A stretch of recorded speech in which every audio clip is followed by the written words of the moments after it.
Hello, and welcome to another episode of the B2B Leadership Podcast.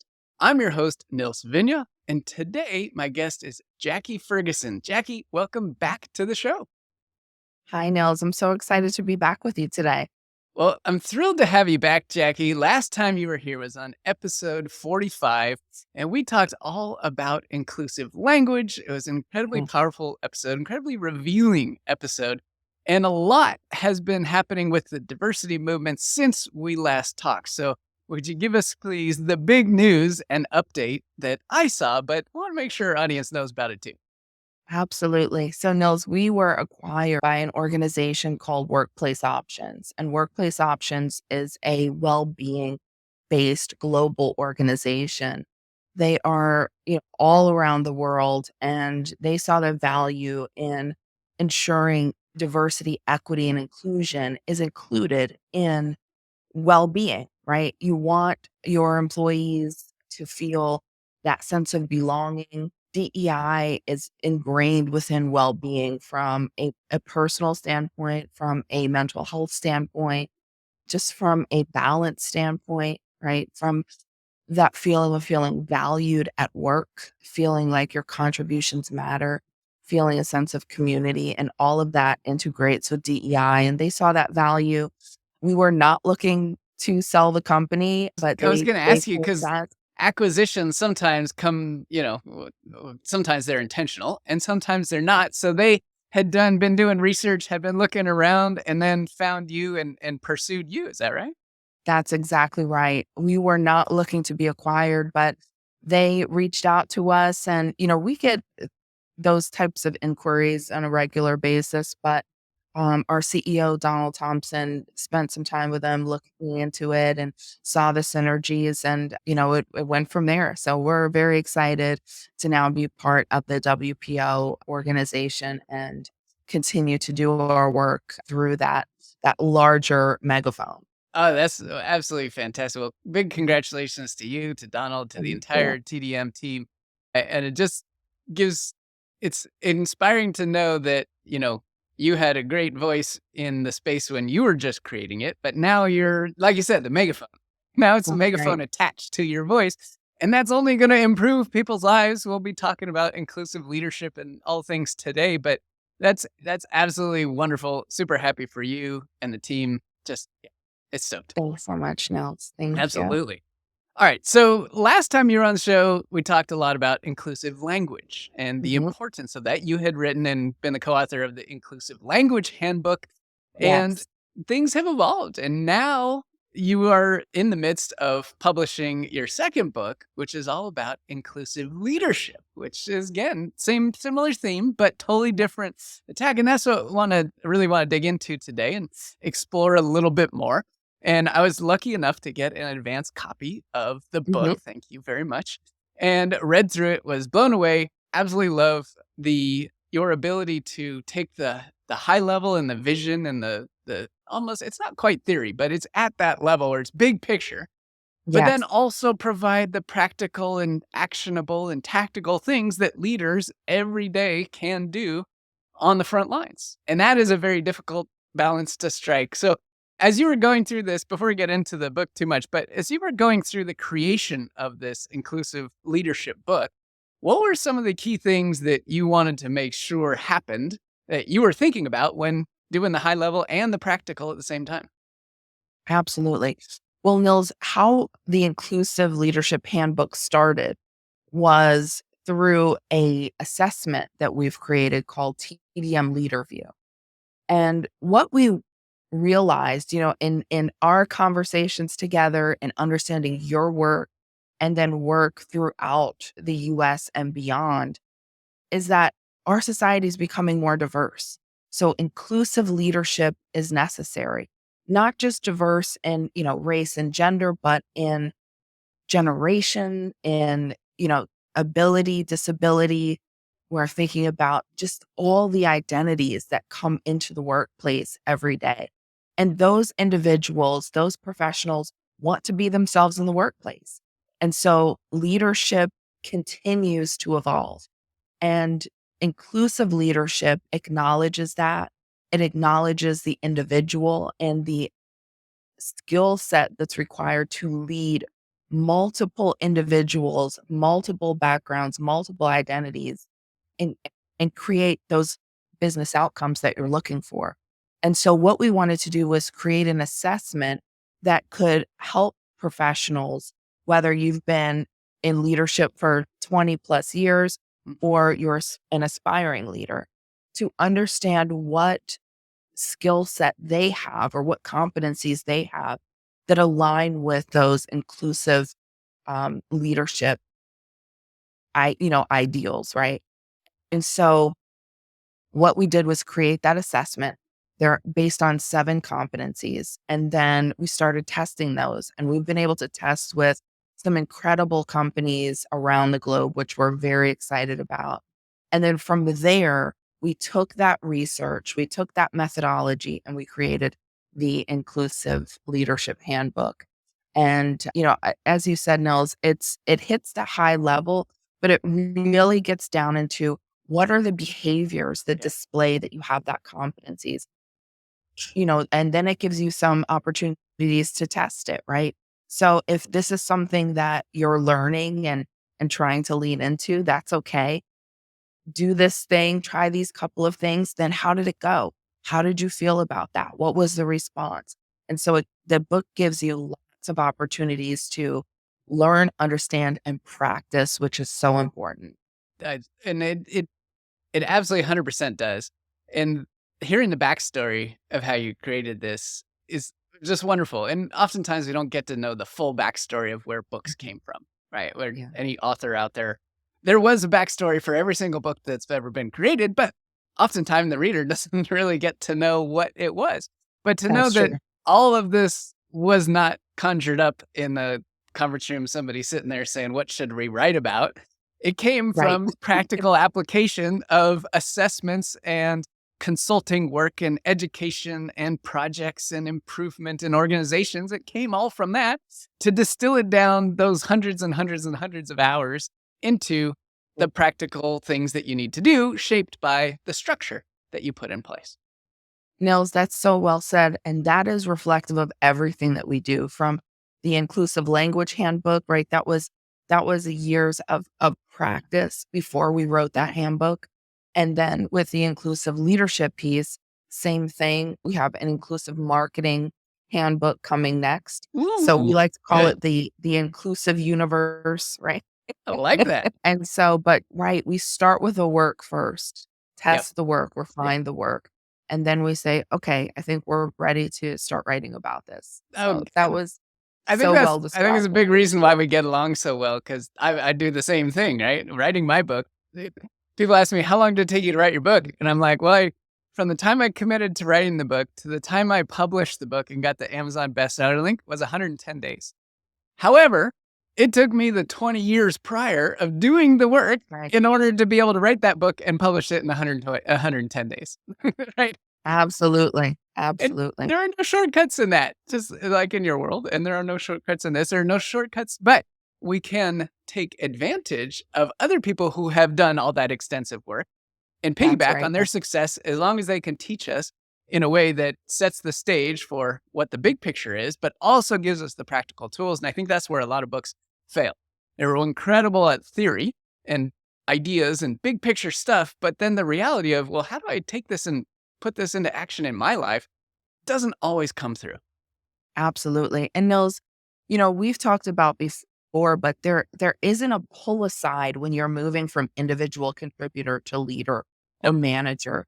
And so being able to get some of those shortcuts where people that have led teams and businesses for decades, getting those shortcuts to be able to say, okay, let me wade through all of this minutia and get to the things that matter to the employees that I'm leading is so important. And, when we think about the work that you do, the work that we do, it helps those leaders. And again, whether you've been a leader for 20 years and you're seeing things start to really change around you, right? It's not that same top down leadership Yeah. methodology that was used when I entered into, my career, you know, I don't need something years Same for me. ago, Same right? for me. Yeah.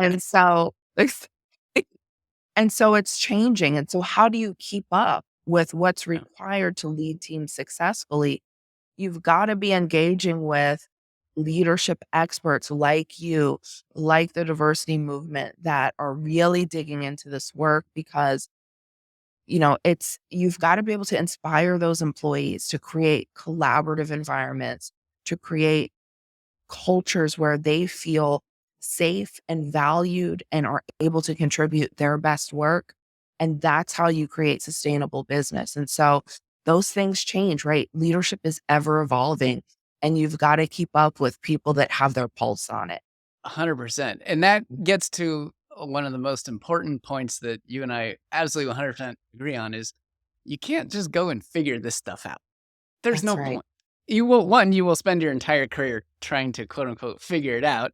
And you Right. will waste a lot of time, a lot of energy, a lot of relationships, and a lot of Yes. missed opportunities. Incredible amount. But no matter how many times I say that, and I will champion that and say that till the end of my days, there's someone else has already figured out what you want to do.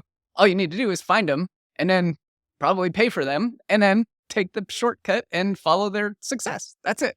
Right? Well, Relatively that's so simple. right.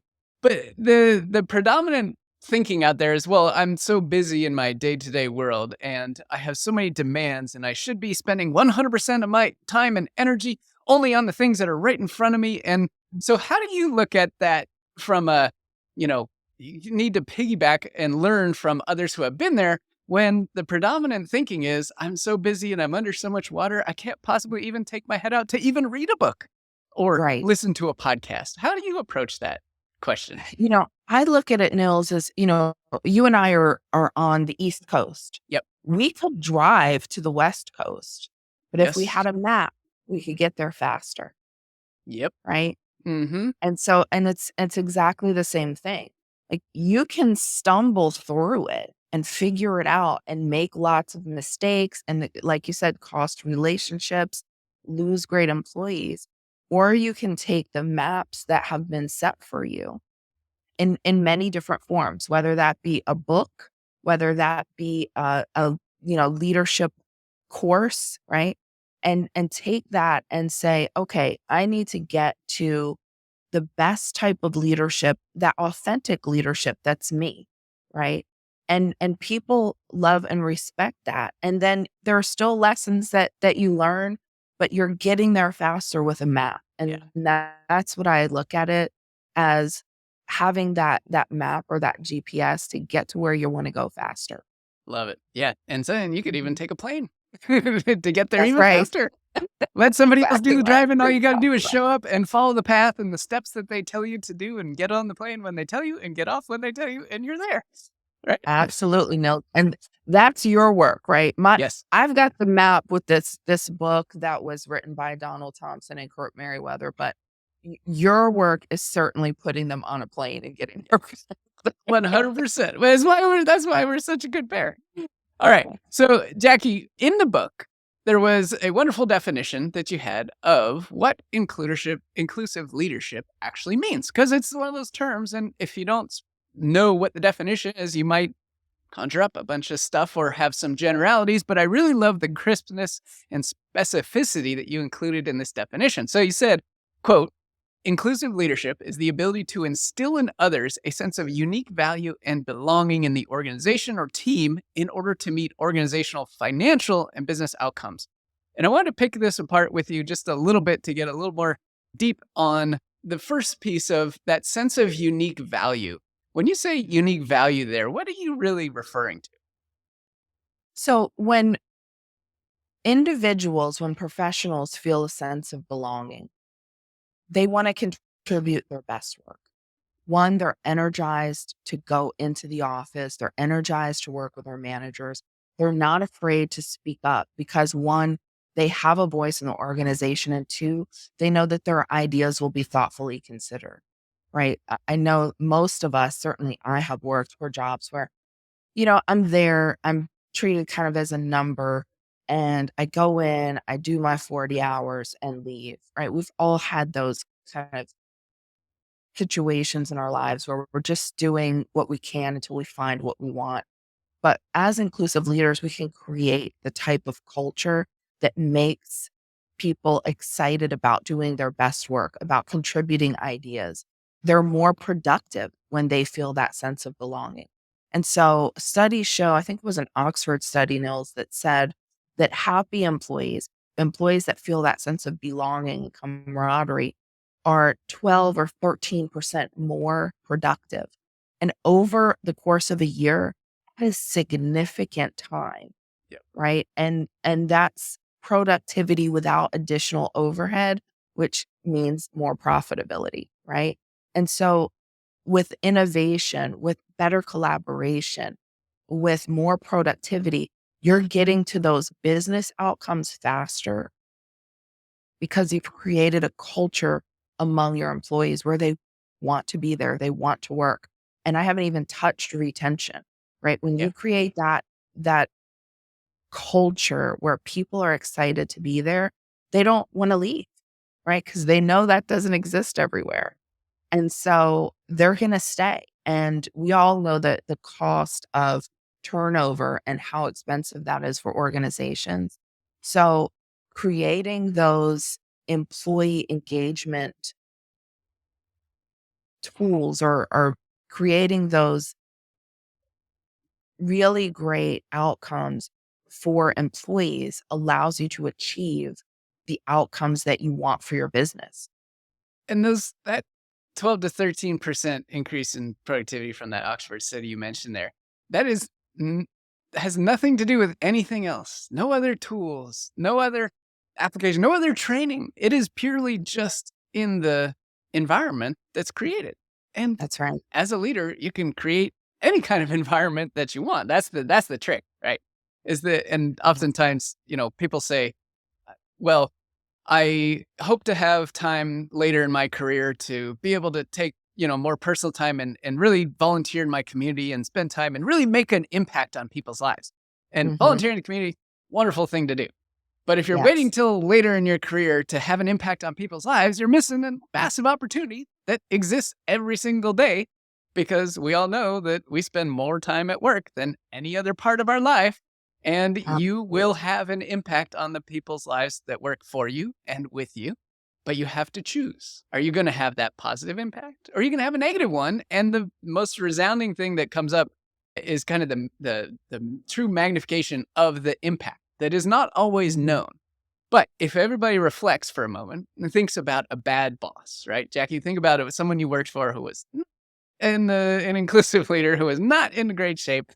And think about the emotional stress and frustration that it caused for you, but also how that impacted your friends and your family and your Mhm. colleagues and all the other people you come into contact with on a daily basis. The impact is huge. So to hear about Absolutely. a 12 to 13% increase in productivity just from creating a psychologically safe environment that is inclusive, Mhm. that's unreal. That's unreal. Absolutely. Absolutely. And, the thing about it, Nels, is if you don't intentionally create an environment that you want, the environment that's naturally created will be very disjointed. It won't be Yes. inclusive. It won't have that feeling of belonging. You as a leader have to really step in and and drop, fly the plane as using a Yep. metaphor from our earlier conversation and say, this is what I want to intentionally create. And these are the skill bases and the language that we're going to use and the way that we're going to treat each other as a standard. And it creates an environment that where people want to be. And that's what we're seeing again and again, not just here in the US, but all over the world. And that's why leadership and understanding how to properly and effectively lead people is so important. 100%. And so to complement the creating the safe environment and an inclusive environment and getting that 12 to 13% productivity boost, right? Hmm. I would complement that with when you give them the actual tools that they need in on a day-to-day basis, and there's many tools that you provide and TDM provides. There's tools that I provide in the Leadership Hmm. MBA. The participants who have been through the Leadership MBA have come out on the other side, and I've asked them about their productivity as a result of having this entire toolkit so that they simply execute the steps when they face a leadership challenge and know what it is, as opposed to trying to figure out what should I do next before executing the steps. And we've had upwards of some people get 10 to 20% increase in productivity, 20 to 30. I've even had people go through and have a 50% increase in productivity because we took away all the guesswork and they're just Yeah. following the best practice in every situation. So if you are, build an inclusive leadership culture, number one, and then your leaders have tools in order to, show up in a different way. The combination of our two, we're upwards of, potentially 50, 60, 70% increased productivity, which is gigantic. It's so huge. And the thing about productivity, Nils, is if you're getting that productivity from your current employee base, you're not adding overhead. You don't need more employees to get to those outcomes because your employees are just naturally working harder. Yeah. We've all worked in jobs in our past where we're just really phoning it in, and it's just a result of not feeling valued in the space. And you know, you know that you're clocking out and kind of just daydreaming and taking those longer lunches. When you're energized to be in the workplace because you have an inclusive environment, inclusive manager, you're excited about going to work. You're excited about what you can contribute. And then you take your time off intentionally. Yeah. But when you're in, that seat, you're dialed in, and that creates such amazing business outcomes for organizations. So for leaders, if you're creating that environment where people want to be and are excited to contribute, you get to those business outcomes so much faster. 100%. Okay. So, Jackie, I want you to think about a story where that really came to life for you, where you were in an environment where things had changed. Maybe you were engaged and involved at one point, but then you kind of let it go. Okay. And while Yeah. you think about that, I'm going to tell a quick story of mine because this played out so clearly as you explained this. So, many years ago, this was when I was still an individual contributor and I worked for a software company and I was quasi sales engineer. I was part of the sales team. Basically, I was the technical part of the sales team. Well, we had this wonderful product and I was partnered with a sales rep who was an excellent, excellent salesperson. And we went out and one of the deals that we worked on was this huge, monstrous deal, one of the largest in the company, period, in the history. Right. And so it was very, very exciting. And I was all in. I mean, I'm talking like nights, weekends. I did not care. I was 100% just bought in because I loved what I did in being able to run demos and set up environments and help the customer understand how our solution was going to help them while I partnered with my sales associate who was taking care of all the relationship and making sure the deal moved forward. So we were a perfect complement of strengths. I was locked in. Right. Okay. So fast forward a ways down the line and we closed the deal. It was wonderful. Here's the message that I got. Now I had spent, blood, sweat, and tears on this thing and felt like Yeah. extreme ownership. And I was proud, like really, really personally proud of this accomplishment that this deal closed. And I knew based on the whole sales process that a large part of why it closed was because they understood how it was going to work. And that was because of what I did. That's what helped me feel proud. Sales rep, terms, negotiation, incredibly valuable. I never would have been able to do anything that person could have done. However, here's the message that I got when the deal closed from the individual sales rep. Hey, we closed the deal. Thanks for your work. That's it. Wow. That was the entire thing. That was the entire message. That was the entirety. We never talked about it again. And from that point on, I immediately, the emotional tie was cut and I did exactly what you just described a few minutes ago. I started taking some longer walks in the afternoons. I started disengaging from some of the things I was doing because there was no point. Because I didn't Right. feel like I was valued. I felt underappreciated. I felt unheard. I felt unseen. And this was one of the biggest deals in the company's history. Now, it wouldn't have taken, I didn't need a giant parade or anything to, champion all this stuff, but acknowledgement of the effort that was put in would have gone a million times further than that simple note, right? And the Absolutely. individual had no idea that was the impact it had because I didn't bring it up as well. So I Yeah. didn't feel like I was in a safe place to bring up my feedback, or Mhm. I didn't have a way to bring it up. And that was just, one example of what you were talking about there, where I started mailing it in after that. And I ultimately left that organization not that long after, but there was turnover and I was it. And I Right. was one of the most dedicated, driven people in that role. And I could have stayed in that role for a long time because it was a lot of fun, and except for that environment was not inclusive. It was not supportive. I didn't feel like I could do my best work there. Absolutely, Nils. And that happens to so many of us. And the thing that's so important is you weren't going to say anything. Yeah. And so for so many organizations, they're losing their dedicated employees and not even understanding why. And it's because of those environments that you create where they want to feel valued.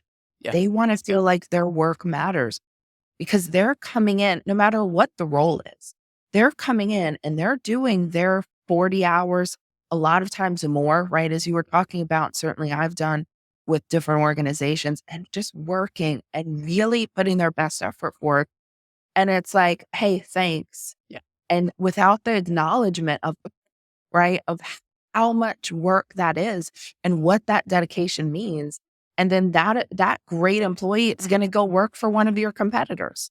100% every time, every time. Mhm. And the difference between what I experienced and what I could have experienced Mhm. was very small in reality, but the impact was gigantic.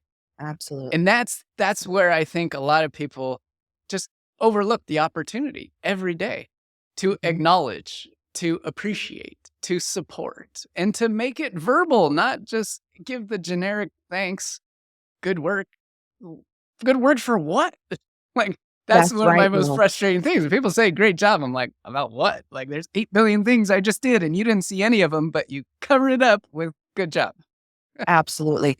You know, Nils, I was speaking with Misha Ann Martin not long ago. She is at Work Human Mm, and she leads DEI there. And one of the things that she said is leaders so often underestimate the value of acknowledgement because a lot of time, employees want to be paid fairly and respected and given, challenging projects and all the things. But we really underestimate the value of saying, "Hey, you did this thing, this specific thing," right? that's the To your key. point. The That's specific right. thing, part 1, specific. Yeah. And I really appreciate it. And I told, the CEO or the COO or whoever about your work on this specific project. And I just want to say that I really appreciate your efforts, your leadership, whatever it is. And we don't do that enough as leaders. When you said we're busy trying to hit these metrics, make these numbers, we don't slow down to do those small things that are not small to the employees. No. They No. matter so much in that day-to-day feeling of value. And the interesting thing is that it's the small things that make the big things happen. Like, Yeah, if you made absolutely. it a practice to give each person on your team one piece of that very specific positive feedback, Mhm. each week, just one thing. And if you can't find one thing to give somebody positive feedback on in a week of working together, probably should take a closer look at what's going on because there's a Mhm. million things. And the feeling Right. on the employee side is always like, and it comes down to this, and I hear this in endless coaching calls and conversations. Like, I do all these things. Nobody ever knows what I do. And then Mhm. if that evolves and is left unattended for long enough, then turns into, well, let's see what happens when I leave the organization and they don't have me to do these things, and they're going to find out just how valuable I was, right? That's That's right. the mental game that we play on the receiving end, but can be completely eliminated by the simple Mhm. act of acknowledging and being specific about what it is you appreciate that the other person is doing. That's so right, Nels. Such good advice. It's all right. So we went in deep on that piece of the definition of unique value. And we talked about belonging in the organization and the financial and business outcomes as well. So, in a couple of the elements of inclusive leadership and some of the major pillars that you noted in the book, Mhm. one of them was in stronger decision making. And I want to dig into Yeah. that a little bit more and talk about what inclusive leadership has to do with making decisions and how leaders should be thinking about it from an inclusive perspective. Yeah. So when you think about decision making, certainly I have worked, and I was thinking about what my story would be in having that leader that was just terrible and I had to move away from. One of the issues was he would never make decisions. He wouldn't do the hard thing. He wouldn't Hmm. coach hard to grow employees that worked for him. And so he always pushed those decisions off. It creates chaos, uncertainty, and he pushed those decisions off to another person that worked directly for him. And, it's the thing about decision making is you don't have to have all the right answers, Nils, and you don't have to have all the answers. Decisions can include lots of people, and the best decisions often do include lots of voices, lots of perspectives. But as a leader, you have to be willing to take that risk and say, okay, I've heard from everyone at the table. Make sure that table is diverse. You're getting lots of different perspectives. And then go ahead and make that decision because you're instilling confidence in your employees and a sense of direction, which is so important, right? We all want to know what our charter is, what our mission is. And that can be our overall mission. That can be a mission on a project, right? Like, what is the charter for this project? But making decisions is part of leadership. The most important thing, though, is include lots of voices, especially in those big decisions, and then be deliberate. And if Nils, you make a decision and it's not the right decision, it's okay to be vulnerable. And in fact, we encourage that vulnerability, right? That's part of inclusive leadership. That's part of good leadership in our society today. To be able to say, you know what? I got some good information. We went in this direction. Wasn't ended up not being the right way to go. We're going to back it up, try it a different way. And, what I found, and again, this is so different from, leaders of yesteryear that always had to have the answer and always had to have the right answer. It's okay to be vulnerable in the moment and understand that not every decision is the right one. And that's okay to back it up and go again. That allows for your employees to also take risks, right, in their role, and to be okay if that decision didn't go the way they planned, and to back it up and do it a different way. And And that creates so much innovation in an organization. It's so important. in the behavior of the leader will determine, and when it comes to decisions specifically, Yes, will determine in large part the behavior when it comes to decisions of everybody on the team. that's right. Right. Absolutely. So if the team sees a lot of stalling and, only select people have input on decisions, that's exactly what they're gonna do. Whether they consciously know it or not, chances are they Right. probably won't know that they are doing it. Mhm. They just have been part of it. They've been involved in some, not involved in others, and said, "Well, that's just the way it is." Because we learn by observation, a lot by observation. However, That's if they're observing a fully inclusive decision-making process that involves lots of different voices, careful consideration, and then actual act of making a decision and acknowledging if it was the best decision they had based on the information at the time. And if it was wrong, sure. making another one. That's okay. That's right. They will go and do that. So it's kind of a fascinating thing that you can dramatically influence people, especially from a Mm. leadership position, without saying a word. But Absolutely. by doing the actions that are most appropriate in that particular case, following a best practice, and this applies to every single principle of leadership too, because the people who work for you, regardless of what tenure they are, where they come from, what background, how much experience they have, they will Yep. emulate your behavior. And it's a big That's right. responsibility to always be making sure that you're doing things in the right way. So the decision-making piece is so critical. I love that you said, like, if we made a wrong decision, who cares? Like, just make Yeah, another one. that's These right. aren't like you get like 10 chips a year and each chip you have to cash in for a decision and you can only make 10. Like, no, there's That's no right. limited number of That's chips, exactly right? right. Like, let's just Mhm. make the best decision we can with the information that's available. And then when new information becomes available, we start the process again and let's make a new decision. That's right. Absolutely, Nils. Absolutely. Jackie, it's been absolute pleasure talking with you all things inclusive leadership. Very excited for your inclusive leadership handbook to come out. We will include show notes. I know it's not out yet, so we'll include in the show notes and be sure to update it once it is available. Do you know timing wise when this might be coming out? Yes, we are aiming for mid-April, so we're getting close. Oh, we're Yep, getting very getting close. close. Wonderful. Well, when it's available, we'll include a link to there. It'll be available on Amazon and all the online retailers, I'm sure. And Jackie, thank you so much for coming back and sharing all your incredible expertise and knowledge with us. Thank you. Nils, it's always a pleasure to spend time with you. Thank you so much. All right. Take care.